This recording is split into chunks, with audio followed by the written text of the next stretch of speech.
Because there's passion and then there's adrenaline, isn't there? Exactly. Yeah. And they were all mixed up in one big package for me at that time. Yeah. And so I was only fortunate that I was doing a lot of yoga. I started yoga when I was 19 years of age. And so by then Well, you started a little earlier with your desire to be a missionary because you were so religious, really. Yeah. That was your connection to your spirituality.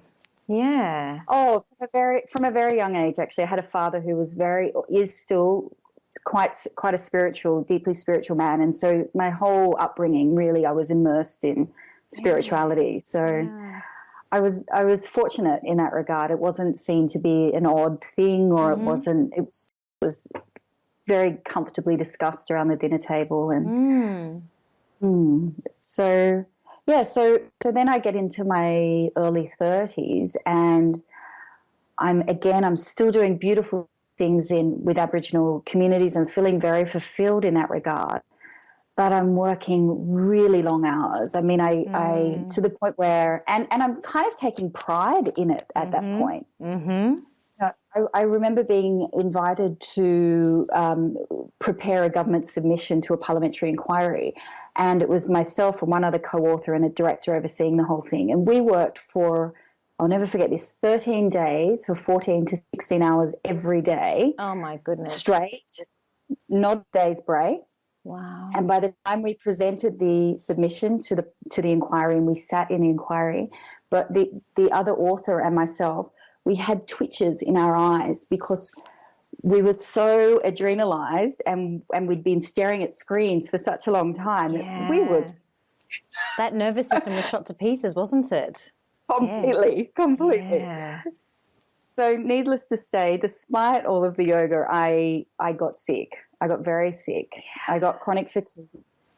I got glandular fever and chronic fatigue. And actually, one of the things that I sometimes forget to mention to people is that really was an answer from the universe to my own prayer, because just the week before I got sick, I came home and I had become aware enough through the yoga at that point to see myself and to see the patterns, but I wasn't perhaps breaking through them as quickly as I would have liked.